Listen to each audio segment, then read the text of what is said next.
Čaute ľudia, práve máme 7 hodín, ja som stal asi pred pol hodinkou. Ráno som si dal chvíľu meditáciu. Spravil som si, keďže sa nám blíži dneska je posledný aprílový deň, tak som si spravil svoju štatistiku, ktorú si robím, lebo si dávam mesačné ciele. A musím povedať, že tentokrát tie sociálne siete ma sklamali. Tam som tie ciele moc nesplnil. Idem práve zamakať na nejakom mesačnom pláne, ako si to rozložím, aby sa to zlepšilo. A verím, že sa to postupne zlepší a že tie výsledky tam prídu. Poďte so mnou. Tu mám takto, že na mesiac si vždy mám 4 odvetvia, je tu MMA, Instagram, TikTok a niečo z osobnosti. A akože tieto sociálne siete vôbec nevyšli tentokrát, ale nevadí, idem zamakať na tom, aby som vymyslel niečo lepšie.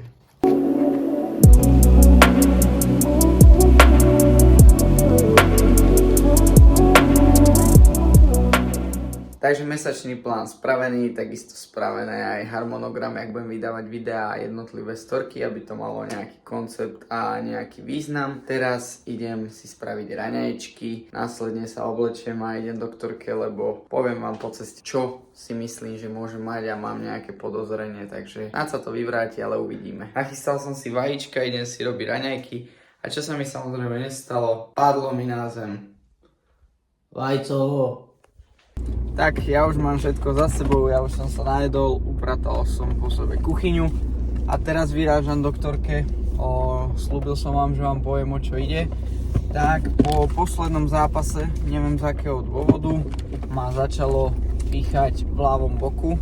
Kedysi dávno, keď som bol menší, som mal prúh na druhej strane a teraz mám podozrenie, že mám znovu prúh, ale na druhej strane, lebo ma bolí v tom boku, keď sa zatnem, cítim si tam takú malú guličku a včera na tréningu sme viacej robili na zemi a pritom, jak som napínal brucho a jak som bol stále na chrbte alebo som pracoval, tak ma to fakt, že dosť začalo bolieť. Tak idem radšej teraz doktorke a pokúsim sa vypýtať na nejaké sono, alebo neviem, ako to funguje presne už. Takže uvidíme a dúfam, že sa to nepotvrdí a že to bude len nejaký blbý natiahnutý sval alebo nejaká takáto hlúposť a ja budem v Čile, takže dúfam. A dneska okrem toho ešte mám v pláne spraviť nejaké scenáre na videjka.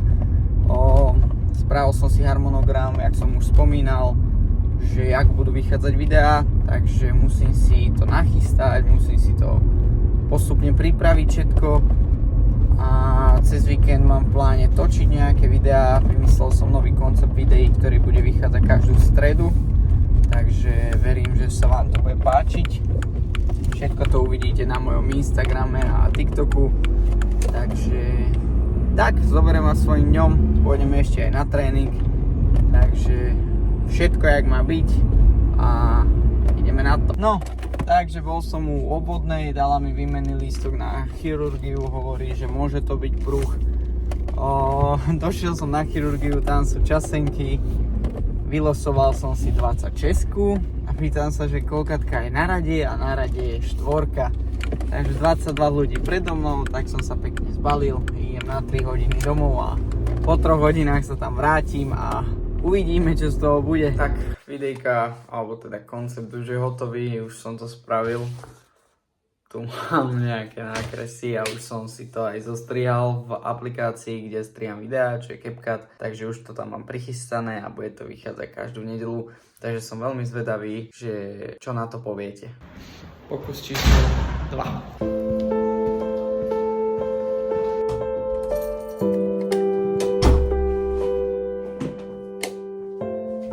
Tak už mám po výsledkoch, bol som na sone a bohužiaľ mi tam našiel centimetrový pruh, takže dneska je streda, až piatok idem na kontrolu znovu doktorovi, uvidíme čo povie, ale tak je to informácia, ktorá ma nepotešila, ale uvidíme čo sa s tým dá robiť.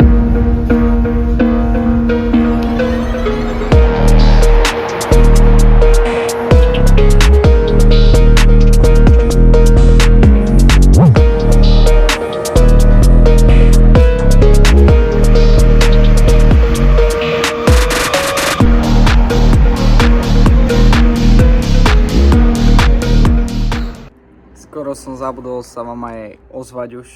Bol som na tréningu. Dneska, keďže nemôžem niektoré veci robiť s tým pruhom, tak som robil čisto iba kondíciu, 3x5 veslo, potom som išiel, tuším, 6 sprintov po 30 sekúnd na airbajku, takže to bol môj kondičný tréning. Prišiel som domov, dal som si chálku, bol som na prechádzke a teraz ešte idem do kanclu a idem ešte pracovať na nejakom vlastnom projekte. Takže takto nejako prebieha môj deň, keďže som nebol v škole. Keby som v škole, tak je tam škola.